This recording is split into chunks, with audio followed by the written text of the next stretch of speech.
નમસ્તે. આપણે ભાગ 1 ની અંદર ધોરણ 6 નો પ્રથમ એકમ હેલ્થ ઇઝ વેલ્થ ની અંદર આપણે આ પોયમ જોઈ હતી, હેલ્ધી ફૂડ ઇઝ ગુડ. ત્યાર પછી આપણે તેની એક્ટિવિટી કરી અને એક ફેરીની સ્ટોરી સાંભળી હતી, જેમાં પરી છે તે રાજા માટે અલગ અલગ નાસ્તાના 5 લંચ બોક્સ લઈને આવે છે, જેમાં તે ગાજર, પાલક, બીન્સ, ઓરેન્જીસ, એપલ્સ આવું બધું લઈને આવે છે. એની સ્ટોરી સાંભળી હતી. તો તમે તે વિડીયો ના જોયો હોય તો ભાગ 1 ની અંદર જોઈ શકો છો. ત્યાર પછી આ હેલ્ધી કે અનહેલ્ધી ફૂડ છે તેના વિશે માહિતી મેળવીને લખી હતી. હવે એના પછીની બીજી એક્ટિવિટી તરફ આપણે આગળ વધીએ. અહીં આપણને જોડકા જોડવા માટે એક્ટિવિટી આપેલી છે, match the correct pair A with B, એટલે કે એ ની જોડી બી સાથે બનાવવાની છે, જેમાં એ ની અંદર આપણને અલગ અલગ જે પરી લાવી હતી તે નાસ્તાના નામ, એટલે કે ઓરેન્જીસ, બીન્સ, એપલ, સ્પિનેચ અને કેરેટ આપેલું છે, અને અહીંયા આપણને તેના ફાયદા આપેલા છે. તો એ વિભાગને આપણે બી વિભાગ સાથે જોડી તેના જવાબ અહીંયા લખવાના છે. એ વિભાગને બી વિભાગ સાથે જોડીશું. ઓરેન્જીસ, ઓરેન્જ એટલે સંતરા છે, તેનો ફાયદો શું થાય? તેની અંદર વિટામિન સી હોય છે, તો આપણે તેની સામે વિટામિન સી લખીશું. વિટામિન સી નો ઓપ્શન બી લખીશું. હવે બીજું છે બીન્સ. તો બીન્સ છે તો પરીએ જણાવ્યા પ્રમાણે તે આપણા મસલને સ્ટ્રોંગ બનાવે છે, તો તેમાં આપણે લખીશું ઈ. ત્યાર પછીનો ત્રીજું છે એપલ. તો એપલ છે તેની અંદર ફાઈબર હોય છે, જે આપણા પેટને સ્વસ્થ રાખે છે, તો 3 ની સામે આપણે બી લખીશું. હવે ચોથું જોઈએ તો સ્પિનેચ. સ્પિનેચ છે તે આપણને સ્ટ્રોંગ બનાવે છે, મેક યુ સ્ટ્રોંગ, તો આપણે તેની સામે સી લખીશું 4 નંબરની સામે. હવે છેલ્લું છે કેરેટ, ગાજર. તો તેની અંદર વિટામિન એ હોય છે, તો આપણે 5 નંબરની સામે એ લખીશું. આ પ્રમાણે આપણે અહીંયા આપણા જોડકા છે તે એનો જવાબ અહીંયા લખી દીધો છે, જેને આપણે નોંધ પોથીની અંદર લખી શકાય. હવે આપણે આગળ વધીએ. અહીંયા આપણને સ્ટોરી આપવામાં આવેલી છે, રીડ ધ સ્ટોરી, એટલે કે આ વાર્તા વાંચો. આપણે વાર્તા વાંચવાની છે. વાર્તાનું નામ છે પીટર ધ ઈટર. પીટર છે તે છોકરાનું નામ છે, અને ઈટર, ઈટ એટલે ખાવું, અને ઈટર એટલે ખાવા વાળો, ખાનારો એમ. પીટર ઈટર એટલે કે પીટર ખાનારો. આપણે સ્ટોરીનું વાંચન ચાલુ કરીએ.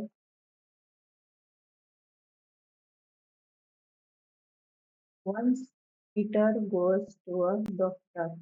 એટલે એક વખત પીટર છે તે ગોનું અહીંયા છે સદા વર્તમાન કાળનું, તો તે જાય છે ડોક્ટર પાસે. એક વખત પીટર ડોક્ટર પાસે જાય છે. એન્ડ કમ્પ્લેન્સ, એટલે કમ્પ્લેન્સ એટલે ફરિયાદ કરે છે ડોક્ટરને. પીટર છે તે ફરિયાદ કરે છે. He has a stomach ache. Stomach ache એટલે પેટનો દુખાવો. પીટરને છે તે પેટનો દુખાવો છે.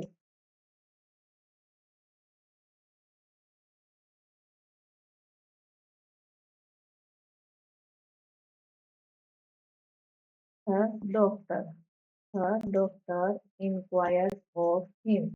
Inquires એટલે કે પૂછપરછ કરે છે. ડોક્ટર છે તે પીટરની પૂછપરછ કરે છે. Doctor says, hello Peter, how are you? Doctor પૂછે છે કે hello Peter, how are you એટલે કેમ છો તું? Peter says, not so well sir. Peter તેનો જવાબ આપે છે કે મને સારું નથી સાહેબ. Doctor says, what is wrong with you, Peter? તો ડોક્ટર એને પ્રશ્ન પૂછે છે. ત્યાં રોંગ એટલે ખોટું એવો અર્થ થાય, પરંતુ આખા વાક્યનો અર્થ જોઈએ તો તને શું વાંધો છે પીટર? તને શું તકલીફ છે Peter? Peter says, sir I have fever. Stomach ache. Fever એટલે અતિશય, ખૂબ વધારે તીવ્ર. સ્ટમક એક એટલે પેટનો દુખાવો. Doctor says, what did you it last night? Doctor તેને પ્રશ્ન પૂછે છે. ઈટ એટલે ખાવું ને લાસ્ટ નાઇટ એટલે ગઈ રાત્રે. વોટ એટલે શું? ગઈ રાત્રે તે શું ખાધું હતું?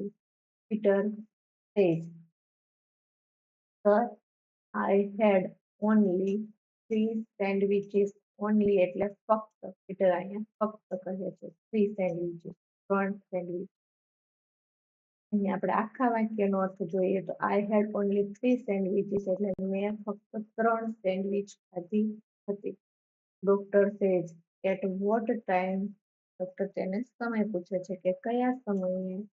Peter says, at 10 o'clock. Peter તેને જવાબ આપે છે કે 10 વાગ્યે. આગળ જોઈએ તો ડોક્ટર એને પ્રશ્ન પૂછે છે, વાય સો લેટ? આટલું બધું મોડું કેમ? Peter says, because there were some guests at home and my mother prepared dosa first for them.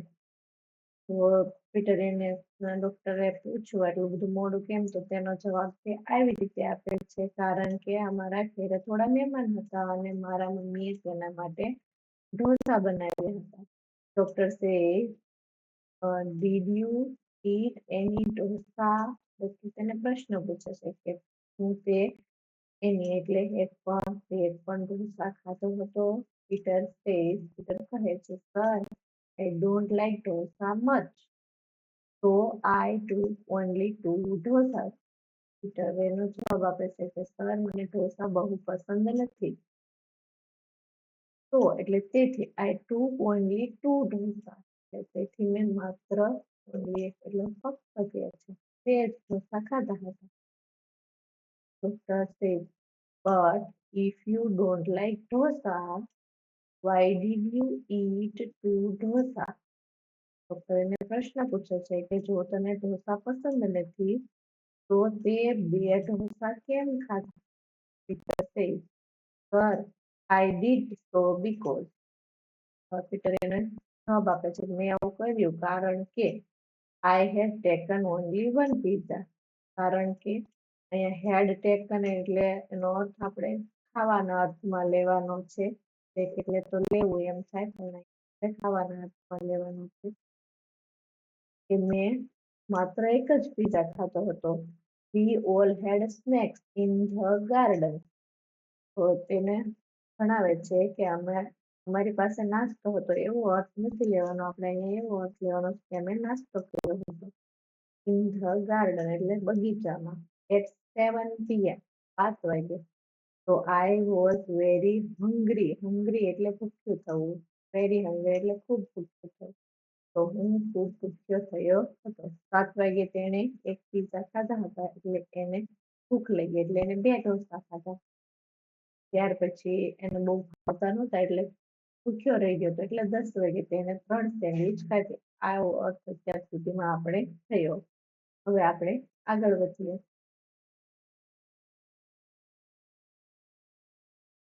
Doctor says, what had you taken 1 pizza before you ate dosa? Doctor એને નવાઈથી પ્રશ્ન પૂછે છે કે what? શું? Had you taken 1 pizza? એટલે એક pizza ખાધો હતો. Before you ate dosa? એટલે જે ઢોસા ખાધું before એટલે પહેલા. તે જે પહેલા ઢોસા ખાધો એના પહેલા તે એક પીઝા ખાધો હતો. Peter says, yes sir. Peter એને જણાવે છે કે હા સાહેબ. Doctor says, so you ate 1 pizza, 2 dosa and 3 sandwiches. અહીંયા એટ છે તે ઈટનું ભૂતકાળનું રૂપ છે એટલે કે ખાધું હતું. એ ખાધો હતો એક પીઝા, 2 ઢોસા અને 3 સેન્ડવિચીસ, રાઈટ? ખરું? Peter says, yes sir. Peter એને જવાબ આપે છે કે હા સાહેબ.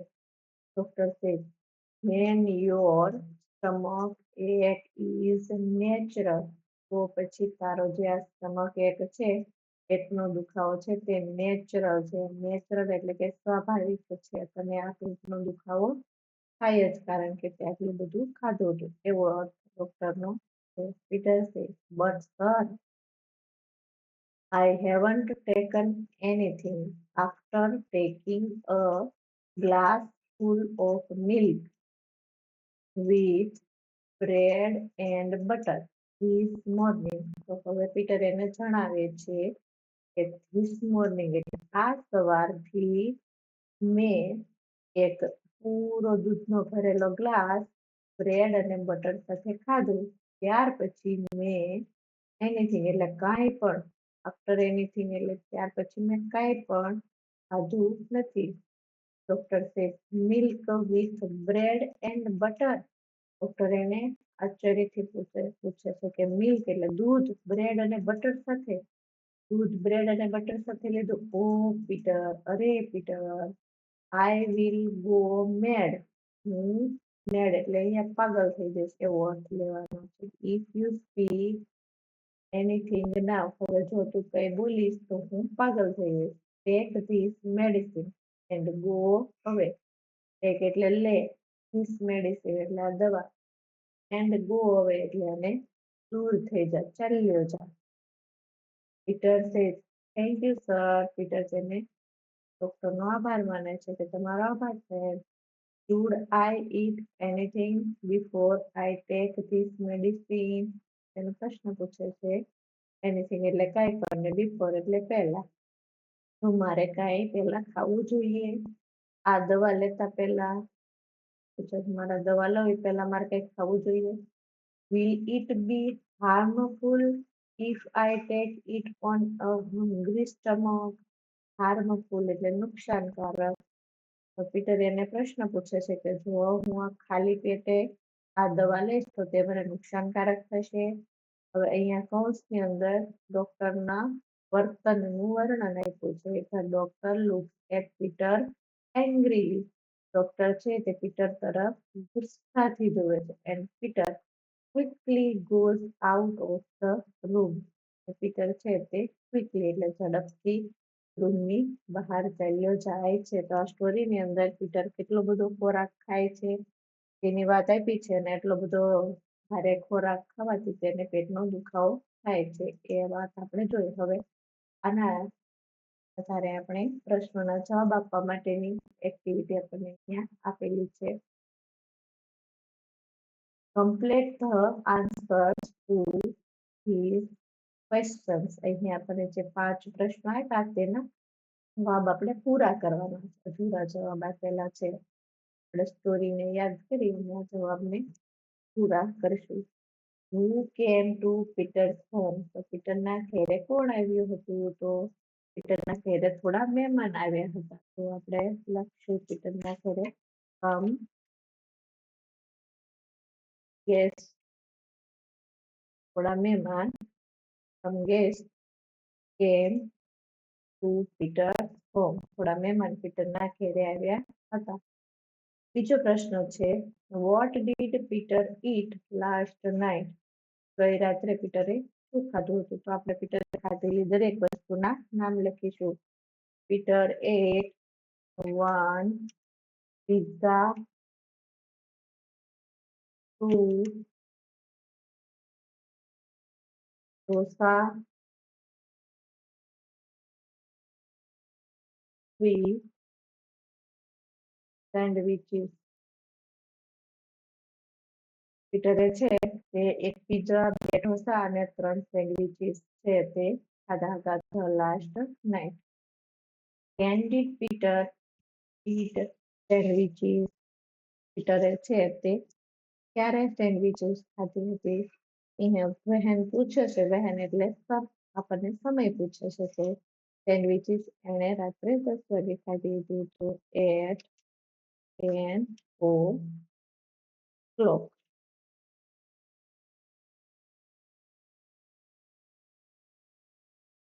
ચોથો પ્રશ્ન છે where did Peter eat pizza. અહીંયા વેર એટલે આપણને સ્થળ પૂછ્યું છે તો પીટરે કઈ જગ્યાએ પીઝા ખાધા હતા તો પીટર એટ પીઝા. અહીંયા ઈટ નું ભૂતકાળનું રૂપ એટ મૂક્યું છે. અહીંયા સહાયકારક ક્રિયાપદ ડીડ હતું એટલે ઈટ હતું હવે અહીંયા એટ. તો પીઝા છે તે પીટરે ગાર્ડનમાં ખાધા હતા તો ઇન ધ ગાર્ડન. પાંચમો પ્રશ્ન છે did Peter go to the doctor. તો આપણને પ્રશ્ન પૂછ્યો કે શું પીટર ડોક્ટર પાસે જાય છે તો હા પીટર ડોક્ટર પાસે જાય છે એટલે આપણે એનો જવાબ લખવાનો છે. અહીંયા આપણે જવાબ લખતી વખતે ગો નું ભૂતકાળનું રૂપ વાપરશું. અહીંયા વર્તમાન કાળનું રૂપ છે કારણ કે સહાયકારક ક્રિયાપદ તરીકે ડીડ વપરાયું છે એટલે આપણે લખશું યસ પીટર વેન્ટ ટુ પછી અહીંયા અધૂરો જવાબ આપણને આપેલો છે the doctor. Yes Peter went to the doctor. આ રીતે આપણે સ્ટોરી હતી તેના આધારે પ્રશ્નોના જવાબ લખ્યા છે જે આપણે આપણી નોટબુકની નોંધ કરી શકીએ છીએ. હવે આપણે આગળ વધીએ.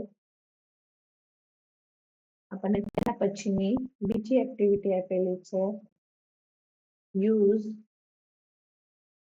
all the letters of given words and make new words. અહીંયા આપણને 10 શબ્દો આપેલા છે. એ શબ્દોમાં જે મૂળાક્ષર વપરાયા છે તેનો ઉપયોગ કરી અને આપણે નવો સ્પેલિંગ બનાવવાનો છે, નવો શબ્દ બનાવવાનો છે. અહીંયા આપણને એક ઉદાહરણ આપ્યું છે બ્રેડ. એના આધારે આપણને નવો સ્પેલિંગ બનાવી અને આપેલો છે તો આપણે પણ આના આધારે નવો સ્પેલિંગ બનાવીશું. પહેલો સ્પેલિંગ આપણને EAT ઈટ આપ્યો છે. આપણે તેના પરથી નવો સ્પેલિંગ બનાવવાનો છે TEAT. હવે બીજો સ્પેલિંગ છે NET નેટ આપ્યો છે. આપણે તેમાં TEN ટેન બનાવવાનો છે. ત્યાર પછી આપણને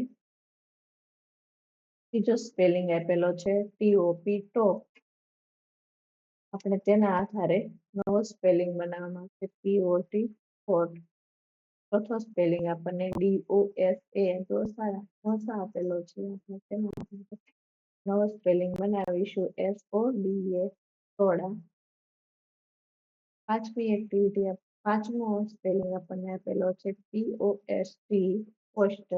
તેના આધારે આપણે નવો સ્પેલિંગ બનાવીશું STOP સ્ટોપ. હવે છઠ્ઠો સ્પેલિંગ NOW નાવ આપેલો છે. આપણે તેના આધારે નવો સ્પેલિંગ બનાવીશું WON WON. સાતમો સ્પેલિંગ આપણને આપ્યો છે BUT. આપણે તેના આધારે નવો સ્પેલિંગ બનાવીશું TUB. આઠમો સ્પેલિંગ આપણને આપેલો છે LOSE. આપણે એના આધારે નવો સ્પેલિંગ બનાવીશું SOLE. નવમો સ્પેલિંગ LATE. તેના આધારે આપણે નવા રીતે અક્ષરોને ગોઠવી અને નવો શબ્દ બનાવીશું TALE. અને છેલ્લો શબ્દ લાસ્ટ. લાસ્ટમાંથી આપણે નવો સ્પેલિંગ બનાવીશું SALE. તો આપણે આ રીતે 10 સ્પેલિંગ છે તે બનાવ્યા છે. મૂળાક્ષરો જે હતા એને જ આપણે ક્રમ બદલાવી અને આપણે આ સ્પેલિંગ બનાવ્યા છે. બીજી એક્ટિવિટી તરફ આગળ વધીએ. અહીંયા આપણને સૂચના આપી છે strict out the letter M, underline the words in the story. તો અહીંયાથી આપણે છે M છે એને લીટી દોરી અને દૂર કરવાના છે. જે સ્પેલિંગ બને તે આપણે અહીંયા લખી અને સ્ટોરીની અંદર આપણે એની નીચે અંડરલાઇન કરવાની છે. તો અહીંયા આપણે પેલા M છે તેને આ રીતે દૂર કરી દઈશું. હવે જે સ્પેલિંગ બને છે તેને આપણે લખી દઈશું. સ્પેલિંગ બને છે DOCTOR ડોક્ટર. ત્યાર પછી બીજું એમ છે તેને આપણે આવી રીતે ટેકો મારી દઈશું.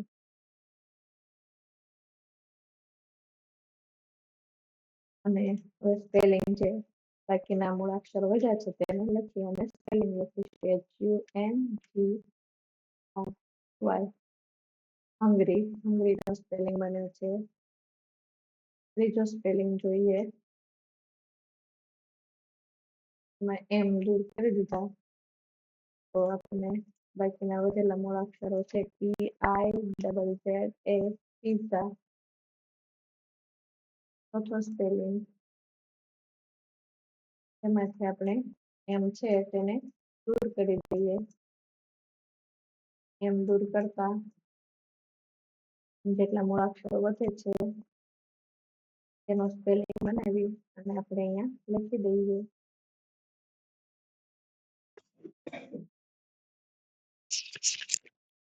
સ્પેલિંગ બને છે QUICKLY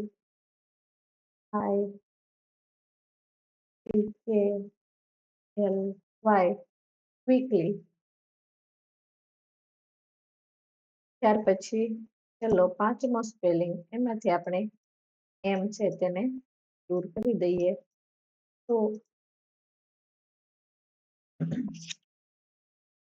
સ્પેલિંગ બને છે તેને આપણે અહીંયા લખી દઈએ GLASS ગ્લાસ. તો આ આપણા સ્પેલિંગ બની ગયા. હવે આ સ્પેલિંગને આપણે સ્ટોરીમાં શોધી અને તેની નીચે અંડરલાઈન કરવાની છે. તો પહેલો સ્પેલિંગ આપણો હતો તે ડોક્ટર નો હતો તો આપણે ડોક્ટર શબ્દની નીચે અંડરલાઈન કરીશું.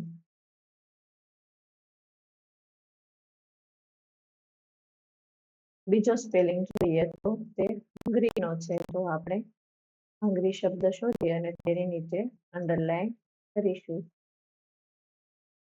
બીજો સ્પેલિંગ છે તે પિઝાનો છે તો આપણે પિઝા શબ્દની નીચે અંડરલાઈન કરીશું. ચોથો છે તે ક્વિકલી છે આપણા સ્ટોરીના એટલે અંતમાં આવે છે તે આપણે અંડરલાઈન કરી દઈશું. પેલો સ્પેલિંગ ગ્લાસ. અહીંયા ગ્લાસ લખ્યું છે તેની નીચે અંડરલાઈન કરીશું. આવી રીતે આજે આપણે આ વિડીયોની અંદર જે આગલી સ્ટોરી હતી ફેરી વાળી તેની એક એક્ટિવિટી બાકી હતી તે જોડકા વાળી જોઈ. ત્યાર પછી આપણે સ્ટોરીનું વાંચન કર્યું. સ્ટોરીના આધારે જે આ પ્રશ્નો છે તેના જવાબ લખ્યા. સ્પેલિંગ નવા બનાવ્યા મૂળાક્ષરોનો ઉપયોગ કરી અને આમાંથી એમ દૂર કરી અને નવા સ્પેલિંગ બાકીના વધેલા મૂળાક્ષરોના સ્પેલિંગ લખ્યા અને સ્ટોરીમાં તેને આપણે અંડરલાઈન કરી દીધી. તો આ રીતે આજનો આપણો પાઠ છે તેને આપણે